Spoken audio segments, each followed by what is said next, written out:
Welcome to a brand new episode of ITW, the show that's going to help you enhance instruction through innovation. DNA is back in the building once again. David finally decided to come to work. You heard my cries last week, so I appreciate you coming to work and being in the building. Thank you very much, David. Now, David, I did want to just take 10 seconds. Yeah. People are really concerned about our fantasy football league. Really? I've been actually surprised.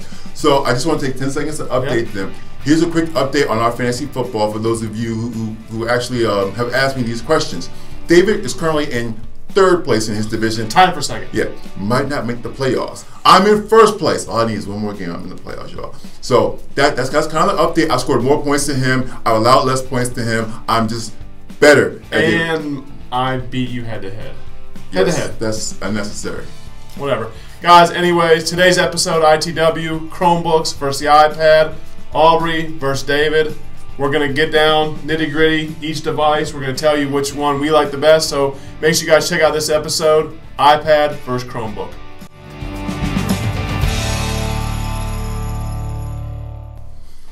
All right, guys, today's episode is kind of a battle.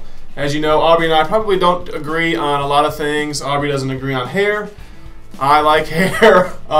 He doesn't agree on our fantasy football teams. Mine's better. Low blows already. That's okay. But once again, we don't agree on our device of choice. I am an iPad fan. Aubrey. Chromebooks. Come on, about the Chromebook. He loves his Google. You all know that. So what we're going to do is kind of just give the reasons why we like our device. And I'll kind of just start off. You know, I'm a huge iPad fan. And I think the reason I like it so much is because it's so personal. You know, you can turn it on. It's simple. You put it in your hand. You can carry it.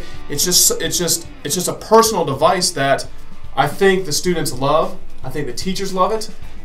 I can't argue that. There's definitely points about that, but with the Chromebook, you have a personal account, and there's a difference. Now, I have a personal account that now when I log into my Chromebook, when I do something here at school and all the work that I do in my Chromebook, it transfers over because of my account to another device. So I can do something here on my Chromebook at school and go home, and all that same text, that presentations, whatever it is, all that is still on my account. So I'm not dependent on the device. I have my account to run everything for me. But what I also like about the Chromebook is all the different apps. There's tons of different apps. There's extensions. There's add-ons. We've talked about these on different shows, but there's so much that you could do with these different kinds of these tools, these apps, these extensions. Lots of different resources on the Chromebook.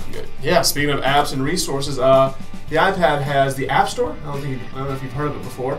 And we have 80,000 education apps in the App Store. Right. You want apps? Yes.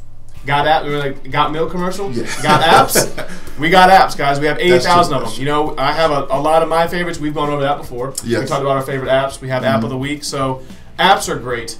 And it's a great way to kind of, once again, go kind of personalize everything, because then the students can kind of pick their favorite app. Yeah. But getting back to that, another reason I like the iPad is the camera.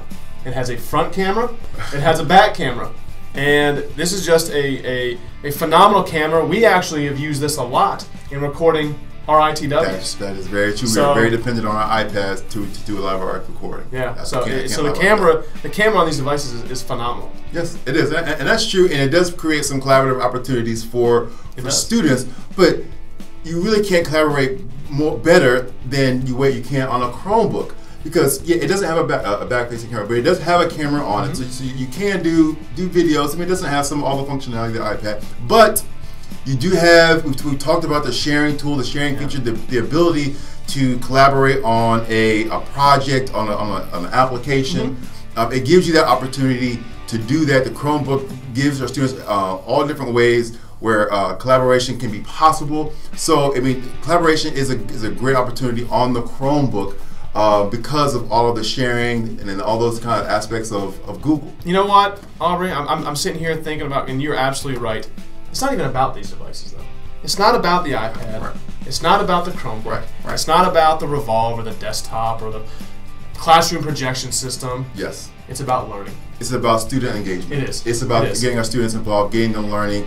We want to make sure that we are teaching our students how to think. And our devices are just an extension that allow us to do that. You know, we've talked about I know we talked about somebody at Summer Institute yeah. who was discussing how we're teaching our kids to deal with problems that don't even exist yet, using devices that haven't even been creative yet. So in order to do that, we got to teach them how to think. So regardless of whether you're using an iPad or whether you're using a Chromebook, we always need to make sure that we have in our brains that the most important thing is student learning and getting our students to think more and think outside of the box.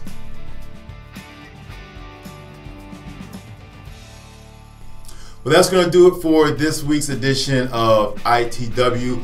We also wanted to make sure that you guys know that next week is Hour of Code. We have lots of information about Hour of Code. If you check out CMS Learns, there's a web page on there about Hour of Code. Check that out for more information. It's a big week, so if you get a chance, check out that web page. Yeah.